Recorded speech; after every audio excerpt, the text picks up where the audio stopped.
Sa video na 'to ipapakita ko sa inyo kung paano kami mag-decant ng pabango. Papakita ko sa inyo kung ano yung mga kailangan. Siyempre kailangan natin ng pabango. Meron tayo dito Creed Aventus, saka OG CD Neem.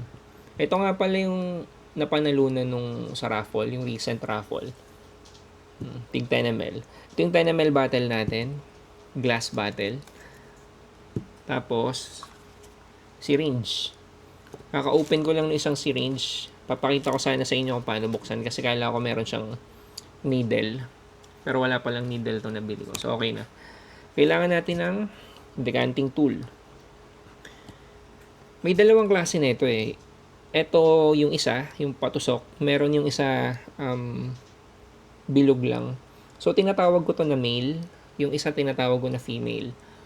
Hindi ko sure kung yun yung tamang tawag, pero gusto ko lang tawagin na ganun. Okay. Papakita ko sana yun kasi maganda makita nyo kung ano yung difference, advantage na isa over dito sa isa. Yun. Pakita ko na lang kung paano kinabit to. Madali lang. Ito kasing syringe na to, lower lock. So, yung lower lock para siyang tornilyo na pinipihit mo lang. Yan. Ito. Pihit. So, maglalak siya. Para kapag nagsak ka, walang pumapasok na hangin. Ganon. Kumbaga yung pressure ng paghigop mo, nandun lang sa bote. So, congrats ulit dun sa nanalo. Move ko na lang sa kanya ngayong gabi. Mag-alas 8. Kasi, kachat ko siya kagabi, kahapon. Nalaman ko dito lang pala siya sa Navotas. Medyo malapit lang sa amin. Yun. So, paano yung decanting proper? Kailangan ipasok mo lang dito sa nguso sa nozzle ng pabango. Tapos, 'di ba, yung syringe meron siyang mga number. So makikita mo kung ilang ml. Sa akin ko na lang iharap para masakto ko.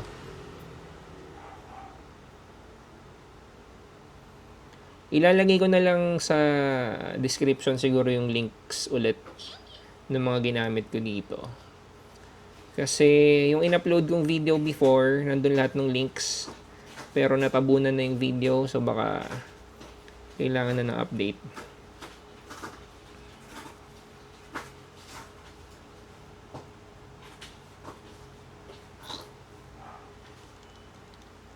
Yun. Pwedeng lagyan ng Teflon, pero naubusan kami ng Teflon, kaya hindi ko na ito lalagyan kasi wala akong choice. Feeling ko sumobra yung higop ko eh. Sana wag mag-leak. So, bawat bote kasi may headspace na tinatawag. Yung headspace yun yung pag nakita nyo may bubble, diba? Bubbles. Hindi siya nakikita dito. Pero yun yung extra space ng bote. Okay. Hindi ko na ipakita kanina, may label na rin. Sticker. Siyempre, para ma-identify natin which is which.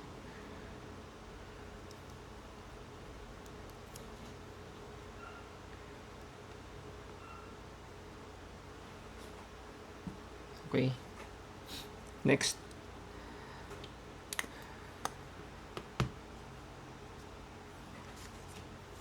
So, baka tanungin nyo bakit dalawang syringe yung gagamitin ko o yung pang-dedegant ko dito kasi dapat hindi pare-pareho yung ginagamit na pang-decant.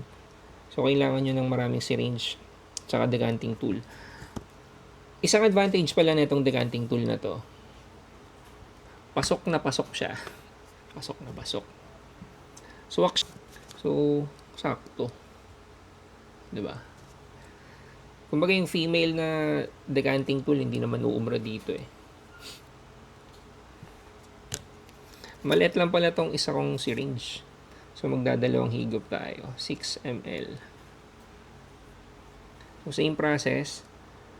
Diinan nyo muna yung nozzle bago kayo humigop sa syringe.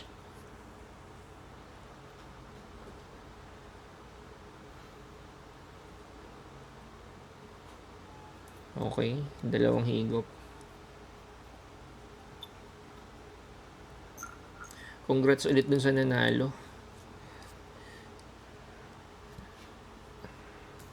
Sana ma-enjoy mo to. Ay, kamote. Naubos. Nakita nyo ba? Wala na siya nahihigop kasi ubos na to. So, mamaya ako na lang pupunuin. Ang gara naman kung tatayo ako. Kasi, boxer shorts lang ako. So, yun. Basically, yun lang naman yung decanting. Pupunuin ko to mamaya bago ko ipadala.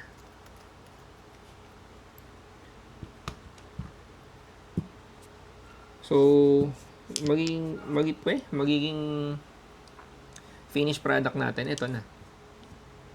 Madali lang mag-decant, di ba? Ang konti lang din ang kailangan na gamit.